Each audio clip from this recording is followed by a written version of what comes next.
সুপ্রিয় দর্শক, আসসালামু আলাইকুম। আপনাদের সবাইকে স্বাগত জানাচ্ছি এখনকার আলোচনা। আপনাদের সঙ্গে আছি আমি সিরাজুল ইসলাম।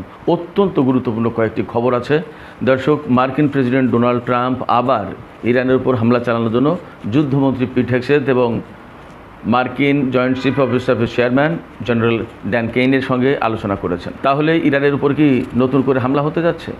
এদিকে ইরানের উপর হামলার ব্যাপারে অন্য একটি সূত্র থেকে, বিশেষ সূত্র থেকে আমি খবর পেলাম যে ইরাকের ভেতর দিয়ে ইরানে স্থল অভিযান চালানোর প্রস্তুতি নিচ্ছে আমেরিকা এবং এই বিষয়টা মোকাবেলার জন্য ইরানের পক্ষ থেকেও প্রয়োজনীয় প্রস্তুতি নেওয়া হচ্ছে।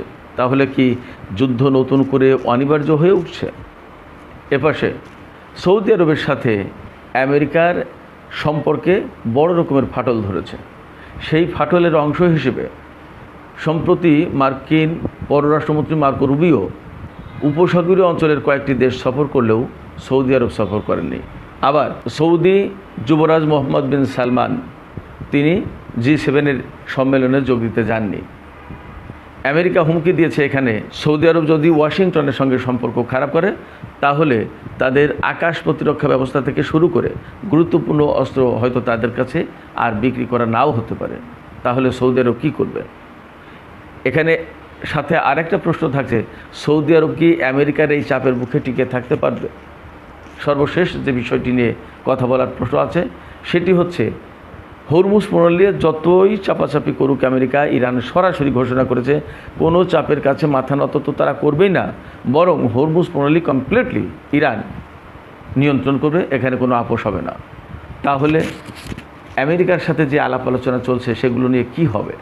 সুপ্রিয় দর্শক, এই গুরুত্বপূর্ণ বিষয়গুলো নিয়েই এখনকার ভিডিওতে আমি বিস্তারিত আলোচনা করার চেষ্টা করব।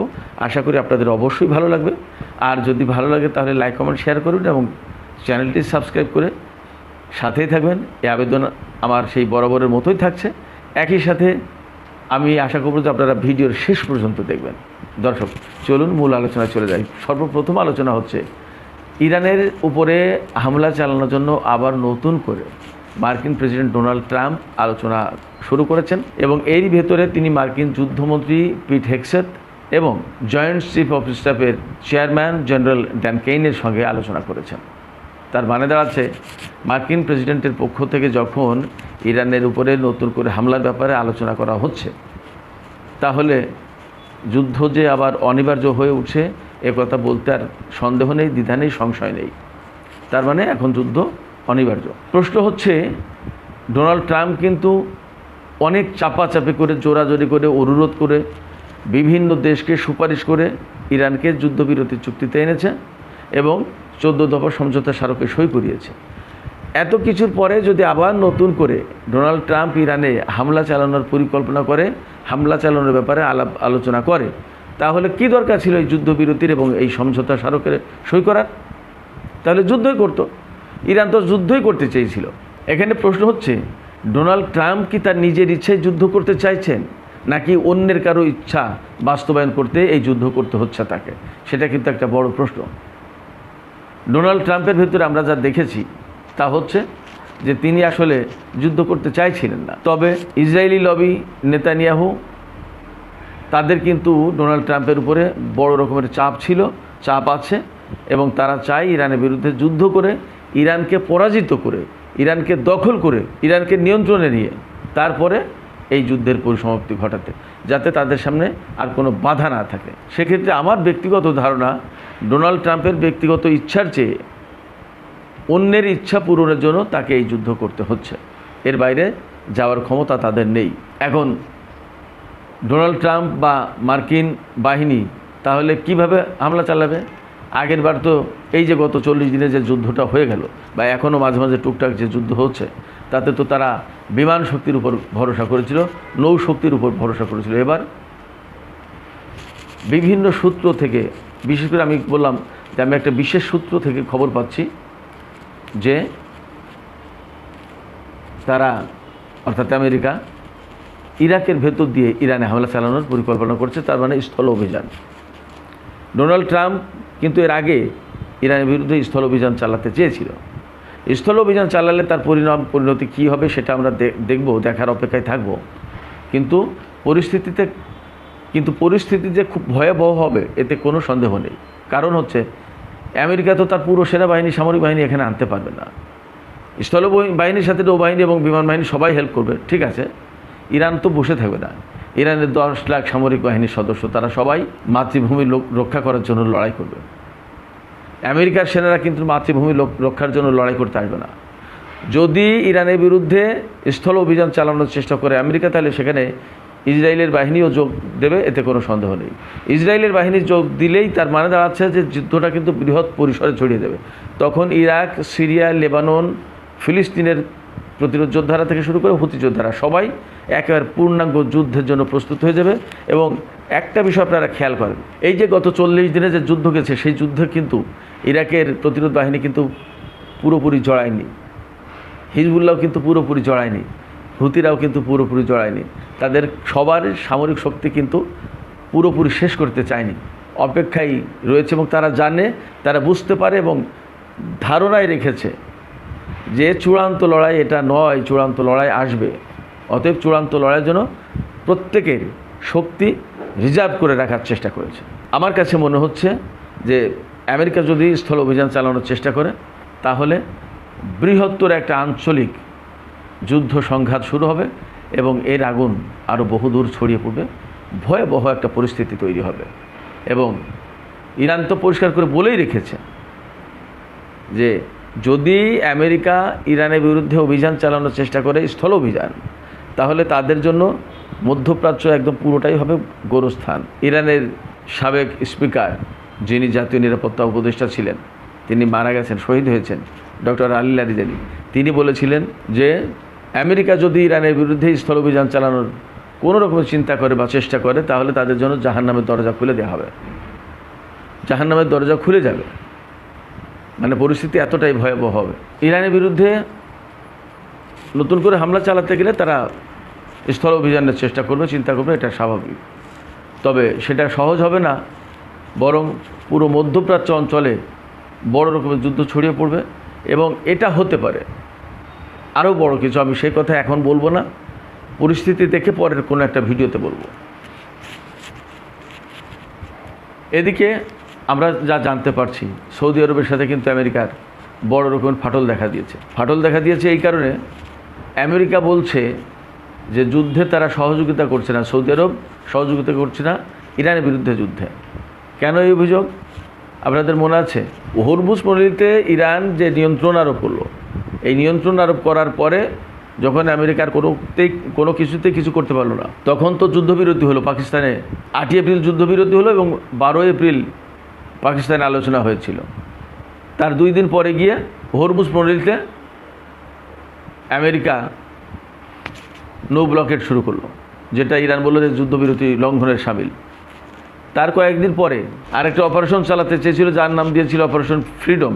এই অপারেশন ফ্রিডম চালানোর সময় সৌদি আরব তার আকাশপথ কিংবা ভূমি ব্যবহার করতে দেয়নি আমেরিকাকে। এটা কিন্তু তখনও একটা খবর বের হয়েছিল। এই যে আকাশপথ এবং ভূমি ব্যবহার করতে দেয়নি আমেরিকাকে, এর জন্য আমেরিকা ক্ষিপ্ত হয়েছে। এরপরে 2 দেশের সম্পর্কে কিন্তু টানাপোড়েন সৃষ্টি হয়েছে।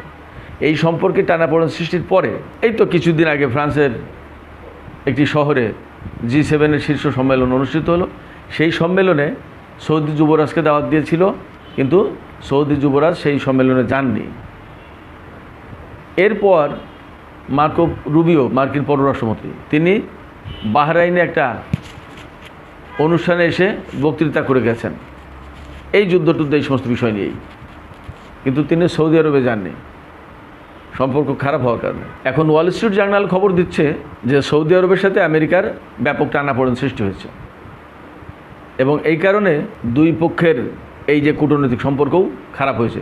সৌদি যুবরাজ যাননি G7 সম্মেলনে, আর মার্কো রুবিও সৌদি সফর করেননি। এই জায়গা থেকে বলছে যে মার্কিন প্রশাসন সৌদি আরবকে হুমকি দিচ্ছে। সৌদি আরবের যে আকাশ নিরাপত্তা ব্যবস্থায় ব্যাপক অ্যাক্সেস ছিল, বিশেষ করে প্যাট্রিয়ট এবং থার্ড, এইগুলো হয়তো আমেরিকা আর সৌদি আরবকে দেবে না। এখানে আমার কাছে মনে হচ্ছে সৌদি আরব এইগুলো আর চাইবেও না, কারণ তারা দেখেছে যে এই থার্ড এবং প্যাট্রিয়ট মোতায়েন থাকার পরেও ইরানের ক্ষেপণাস্ত্র এবং ড্রোন কীভাবে সৌদি আরবের প্রিন্স সুলতান এয়ারবেস থেকে শুরু করে কুয়েত, বাহরাইন, সংযুক্ত আরব আমিরাত, কাতার, সব জায়গায় কীভাবে হামলা চালিয়েছে ইরান, এটা সবাই জানে। এবং আমেরিকার সামরিক বাহিনী বিপর্যস্ত হয়ে পড়েছিল, পর্যদস্ত হয়ে গেছে, ঘাঁটিগুলো সব ধ্বংস হয়ে গেছে। এখন মধ্যপ্রাচ্যে কোনো ঘাঁটি ব্যবহার করার মতো নেই। এই জায়গা থেকে সৌদি আরব খুব পরিষ্কার করে জানে যে আমেরিকার থার্ড আর পেট্রিয়ট কী করতে পারে। সেই থার্ড আর পেট্রিয়ট সিস্টেমই তো ধ্বংস হয়ে গেছে। শুধু তাই না, এইগুলো ধ্বংস হয়ে যাওয়ার পরে অভাব পূরণের জন্য দক্ষিণ কোরিয়া থেকে থার্ড আনা হয়েছিল, যা দক্ষিণ কোরিয়ার কাছে বেচা। সেই জিনিস নিয়ে এসে এখানে আপাতত প্রতিরক্ষা ব্যবস্থার চেষ্টা করেছে। তাহলে থার্ড আর পেট্রিয়ট কতটুকু কার্যকর তা তো বোঝাই যাচ্ছে।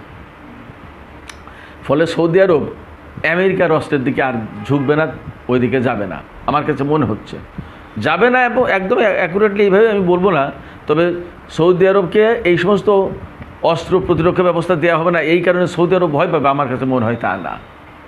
কারণ সৌদি আরব এখন মেইনলি রাশিয়া, চীন এবং ইরানের সাথে সম্পর্কটা মেনটেন করে চলার চেষ্টা করবে। আর সবচেয়ে বড় কথা হচ্ছে যে ইরানকে ভয় দেখিয়ে এতদিন সৌদি আরবের কাছে, আরব দেশগুলোর কাছে বিলিয়ন বিলিয়ন ডলারের অস্ত্র বিক্রি করেছে, সেই ইরান যদি তাদেরকে গ্যারান্টি দেয় যে আমি ভাই তোমাদের উপরে আগ্রাসন চালাবো না, হামলা করব না, তোমাদের সাথে আমার যুদ্ধ নেই, আমরা এইভাবে আঞ্চলিক শান্তি বজায় রাখবো, একটা চুক্তি যদি সই করে, তাহলে তো এই কোটি কোটি ডলারের অস্ত্র কেনার কোনো প্রয়োজন নেই। এদের এই টাকা, এদের এই অর্থ অন্য কাজে লাগাতে পারবে, দেশের মানুষের কাজে লাগাতে পারবে, দেশের উন্নয়নের কাজে লাগাতে পারবে।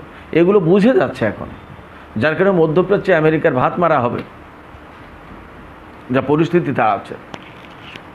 আমি আমার মতো করে ব্যাখ্যা করছি না, এই যে খবরগুলো বলছি এই খবরগুলো কিন্তু মেইনলি ওয়াল স্ট্রিট জার্নাল থেকে আমি আমার মতো করে মূল খবর দিয়ে তারপর ব্যাখ্যা করছি আমার মতো করে, ঘটনা কোথায় যেতে পারে, কি হতে পারে। এপাশে হরমুজ প্রণালী নিয়ে কিন্তু ইরানের সাথে আমেরিকার ব্যাপক টানাপোড়েন সৃষ্টি হয়েছে। হরমুজ প্রণালী কার কন্ট্রোলে থাকবে, কীভাবে কন্ট্রোলে থাকবে, এটা কিন্তু 14 দফা সমঝোতার যেটা স্মারক সই হয়েছে সেই স্মারকেই বলা আছে। ইরান এটা বলছে, ইরান দাবি করছে যে সেখানে ইরানকে এই অথরিটি দেয়া হয়েছে যে এই সমঝোতা সইয়ের পরে 60 দিন ইরান এখান থেকে কোনো টোল নিতে পারবে না এবং এটা মুক্ত থাকবে। 60 দিন পরে গিয়ে ইরান নিজের কন্ট্রোলে নেবে এবং সেখানে তার মতো করে ব্যবস্থাপনা চালাবে। আর ইরান বলছে যে এখানে যেহেতু আমার মালিকানাধীন ভূখণ্ড, আমার মালিকানাধীন পানিসীমা, অতএব এখানে চলতে হলে টোল দিতে হবে, কারণ এখানকার পরিবেশ এবং আদার অনেক ব্যাপার আছে যেগুলো মেনটেন করার জন্য আমাকে খরচ করতে হয়, এর ক্ষতির শিকার আমরাই হই। সেই জায়গা থেকে যুক্তিতে যদি না পারে তাহলে আমেরিকা ইরানের সাথে আবার নতুন করে সংঘাতে জড়িয়ে পড়তে পারে। নতুন করে সংঘাতে জড়িয়ে পড়লে ইরানের পক্ষ থেকে পরিষ্কার করে বলা হচ্ছে যে আমেরিকা যদি নতুন করে সংঘাতে জড়ায় তাহলে আমরা যুদ্ধের জন্য প্রস্তুত আছি। ইরানের পক্ষে একদম বলা হয়েছে গতকালকে যে আমরা কূটনৈতিক আলোচনার জন্য প্রস্তুত আছি, তবে আমেরিকা তার যে কথা দিয়েছে সমঝোতা স্মারকে সেই কথাগুলো, সেই ওয়াদাগুলো পালন করে কিনা সেটা আমরা দেখছি। যদি পালন না করে তাহলে আমরা তাদের সাথে আলোচনা করব না। তারা যদি যুদ্ধে ফেরে আমরা যুদ্ধের জন্য প্রস্তুত আছি। সুপ্রিয় দর্শক, এই হয়েছে পরিস্থিতি। তার মানে মধ্যপ্রাচ্য নতুন করে আবার উত্তপ্ত হয়ে উঠছে। আমেরিকা এবং ইরানের ভেতর নতুন করে সংঘাতের সম্ভাবনা বা আশঙ্কা অনেক বেশি জোরালো। এই পরিস্থিতিতে আসলে কোথায় যাবে এবং কোথায় গিয়ে শেষ হবে আমি জানি না। তবে আমেরিকা যেভাবে প্ল্যান করছে ভেতরে তাতে কথা পরিষ্কার হবে যে তারা কূটনীতির আড়ালে বা কূটনৈতিক সংলাপ বা আলোচনার আড়ালে আবারও আগের মতোই ইরানের বিরুদ্ধে যুদ্ধের প্রস্তুতি নিল এবং এটা কূটনীতিকে পেছন থেকে ছুরি মারা হলো। এটা প্রকৃতপক্ষে এই বার্তা দেয় আমেরিকা সারা বিশ্বের কাছে যে তারা কূটনীতিতে বিশ্বাসী না। এটা আমেরিকার জন্য অনেক বড় ক্ষতির কারণ হবে। আমেরিকা এই ক্ষতি করতে চায় কিনা সেটা তাদের ভাবা উচিত। সুপ্রিয় দর্শক, এখনকার আলোচনা এখানেই শেষ করতে চাই। আলোচনা শেষের আগে আপনাদের কাছে আপনাদের মতামত জানতে চাই। আপনারা কি ভাবছেন? আমেরিকা কি আসলেই নতুন করে ইরানের বিরুদ্ধে হামলার কোনো পরিকল্পনা করছে এবং সেটা কি স্থল অভিযান? আপনাদের মতামত জানিয়ে কমেন্টে লিখতে পারেন। আর ভিডিও ভালো লাগলে লাইক, কমেন্ট, শেয়ার করুন এবং চ্যানেলটি সাবস্ক্রাইব করে সাথেই থাকবেন। দর্শক, আজকের মতো এখানেই আলোচনা শেষ করছি। আপনারা সবাই অনেক অনেক ভালো থাকুন। আল্লাহ হাফেজ।